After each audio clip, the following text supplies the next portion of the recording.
It's interesting, right? This is odd and interesting and sad and fun and all that stuff. So I'm gonna get through what I can get through with some of it.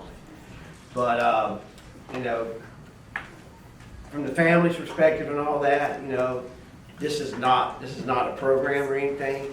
I'm not being paid anything, and Rich would really appreciate I'm not being paid anything. In fact, I was thinking about You won't last long. So I wouldn't last long.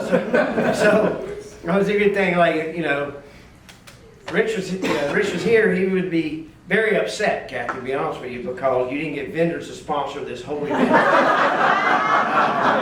So that's one thing. So we have like three different kinds of groups here, right? We have family members that grew up and that are actually family members of Rich.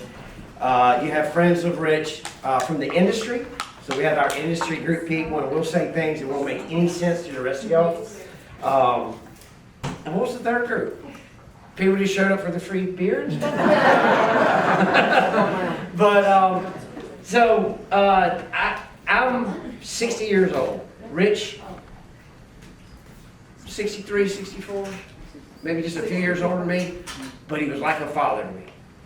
I swear he was. I don't understand it. So I was getting into the business, wholesale distribution.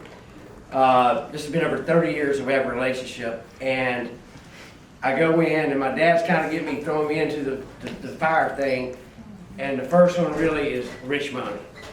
And just from the industry's perspective, anybody here from the industry ever had their ass chewed out by Rich? Okay, that would be 100% of everybody in here. And 5 minutes later, he's your very best friend. We all deserve it too, Mark. And especially the acting guys. Kirby back there, of course they did. But Rich, when it was business, it was business. And he took care of business, and he protected the people that he worked for. That was his thing. You knew exactly where he stood and where you stood. And you were on the opposite side when you were doing the business. There's no doubt about it. I don't know how many times, but then when it flipped off, dude, he became my very, very close friend. And I'll never forget that he could do that. And I'm not just a friend with everybody, but I just got a couple things that it's hard, because I literally wrote on there number 614 of 1,000 things I could write on that memory thing.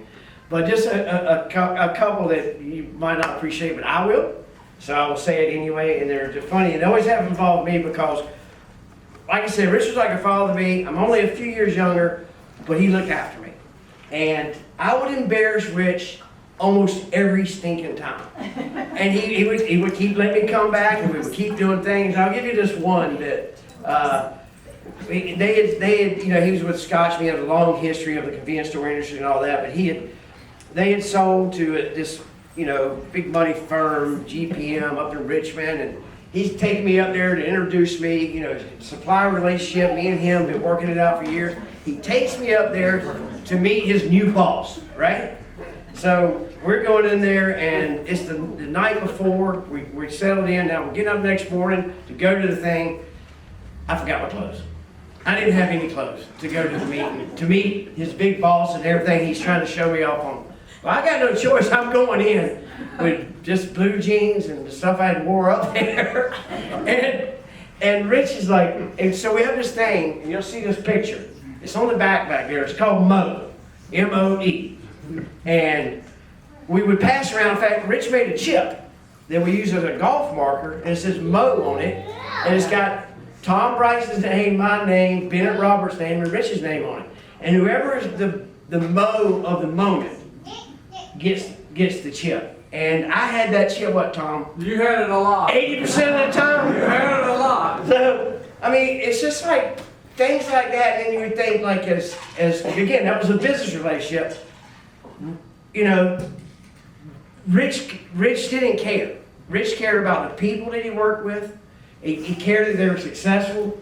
You know, I'm not just here to speak for somebody else, but I know another one of our guys, Bennett Roberts, who Rich gave him the start with dog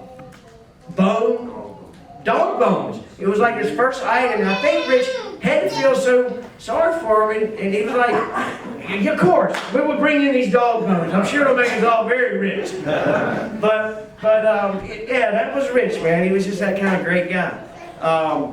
What I'd love to do like today, right now, is not like everybody staring at me, because I could love to tell. I want to tell some more. And this is not to be an awkward moment. This is not what this is, right? This is have fun, enjoy. You can say sad stuff. You can say stuff that makes only sense to you. But if you're so inclined to move, say a little thing, this is an open table, right? So like, the way I looked at it, and I was thinking ahead is, so like, somebody will say something and it will trigger something else. And I'm gonna jump right up and do something else with it.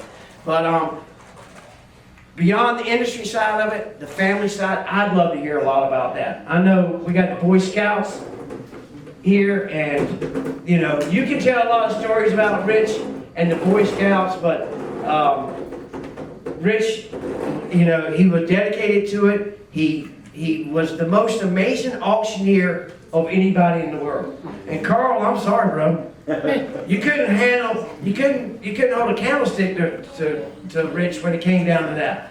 Because I didn't want to be the one. you didn't want to do it, right? No way. But Rich got up there, and I say he, with the sport of belts, raised over $1 million. You can talk about all that kind of stuff.